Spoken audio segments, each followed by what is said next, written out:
Hey guys, it's Julian here, and today we'll be running through some shoulder exercises for shoulder impingement.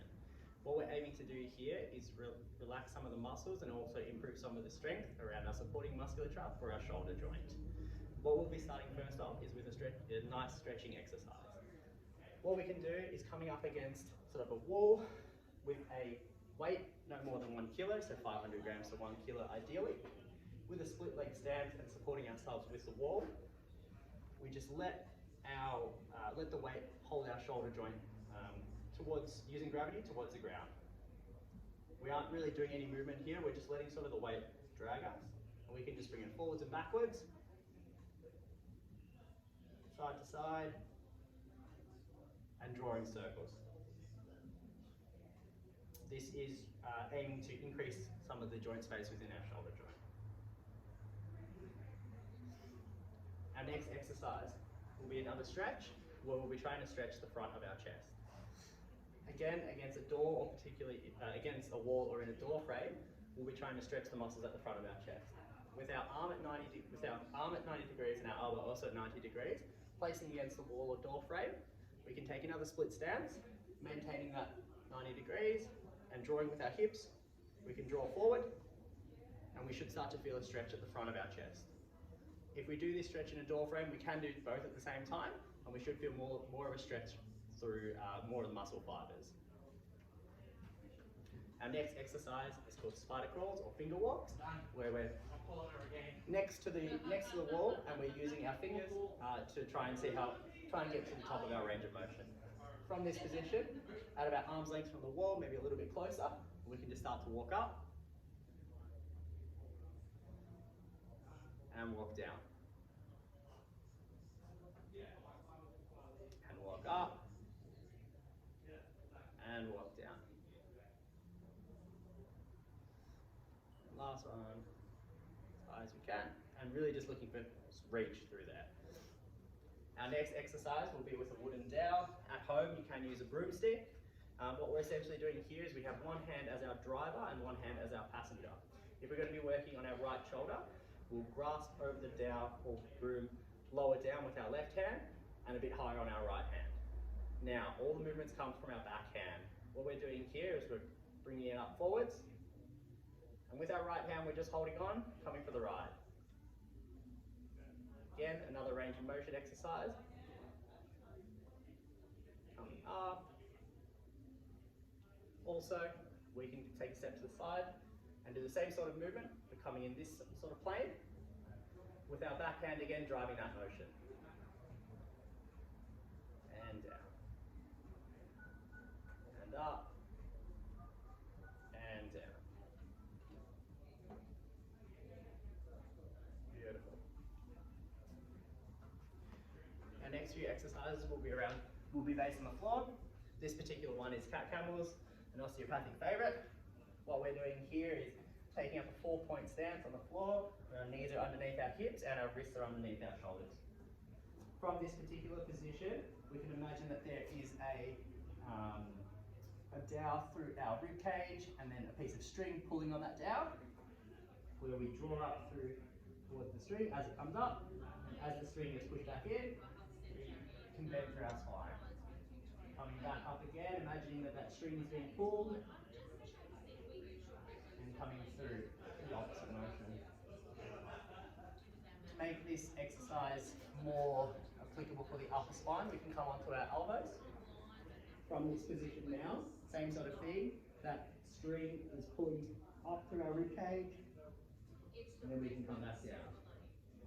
We can use our neck and head here as well, just to get a little bit more fluid movement. Next, we'll be using a spiky ball to release off some of the tension at the back of our shoulder joint. With this one, we'll be using our spiky ball, placing it at that outside aspect of that shoulder blade. Coming onto the floor, you can also go against the wall if being on the floor is too difficult, but placing the ball under our shoulder blade, and we can just roll onto it by just moving our torso. Also, if we do find that one particular point is a little bit more tender than others, keeping our elbow bent at 90 degrees and our hand nice and straight, we can start to roll our hand forward, so palm to the floor, and then the back of our hand up to the ceiling. And this will just help massage through some of those muscles in our shoulder. Beautiful. Next, we'll be working on strengthening exercises. Some of the exercises we'll run through today, we'll start with our scapular retractions. So I'll do this one facing the side of the camera. From this position, we're staying nice and upright, making sure that our shoulders aren't rolled forward, keeping nice and open through the chest. From here, we're imagining that a pencil is between our spine and we're trying to squash it together with our shoulder blades. So with our hands by our side or out open wide, we're just trying to pinch our shoulder blades together.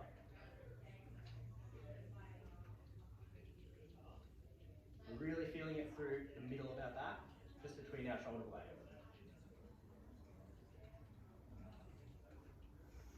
Our next exercise will be internal and external rotations with the TheraBand. Using a doorknob or a pillar at your house, we can attach a TheraBand to it to anchor it down. And next we'll be creating some tension by just walking away from the band. Now we've got a bit of resistance through here. With our arm by our side, bent at 90 degrees, we can now work on bringing this outside of our wrist to the opposite side of the wall. What we're trying to do here, we're not looking for too much upward shoulder motion. We're really trying to anchor it nice and down, pin it back. Our shoulder blades are back, similar to that exercise that we just did. We're standing upright, and we're just bringing it just across our body. And you should start to feel this at the back of the shoulder blade where we were doing that massage ball exercise. That's one of our shoulder motions. To work out another shoulder motion, we'll be swapping hands, taking another step away so we have that tension, and we'll now be working on bringing the inside of our palm to the opposite wall. This is called internal rotation. Similar sort of movement, staying nice and upright, keeping our shoulder blades down, and we're just bringing that TheraBand just across our body.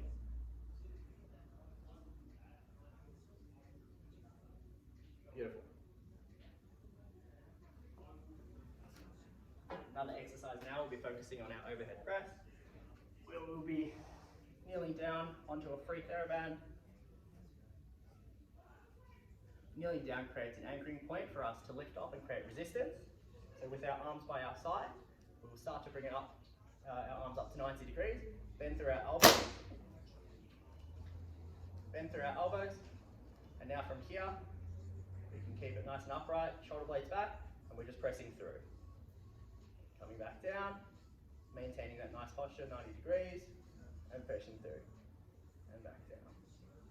With here, we don't want to have too much resistance where the movement is too painful. We just want to have a nice resistance as we're coming up, and something that is trying to pull us back down.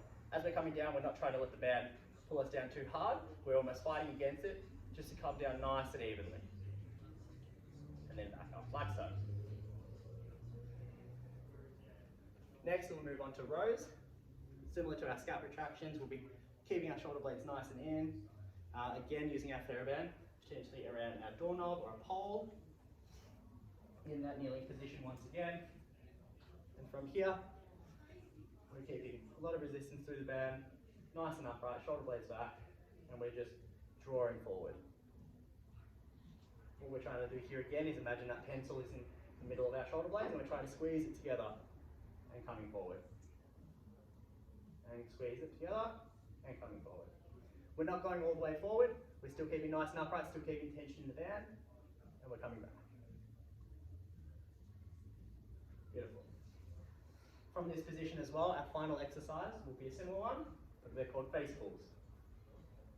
With our arms, with our fists pointing towards the opposite wall, what we can do from here is bring the band up and coming forward.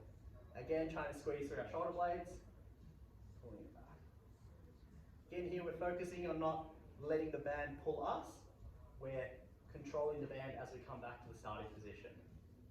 Back up again to the starting position. So from a straight arm, start with a bend through our elbows. As we do that, the wrists start to come up, and we pull our face through. And we pull our face through. Beautiful. So with those exercises, with the stretching exercises, they can be performed pretty often. You can hold them for about 20 to 30 seconds. More of the strengthening exercises will be done in 3 rounds and repeating them about 5 to 8 times. The TheraBands as well, we do have these at the clinic. Do speak to your osteopath if this is applicable for you, as we do have multiple bands around the clinic. Thank you for watching, guys.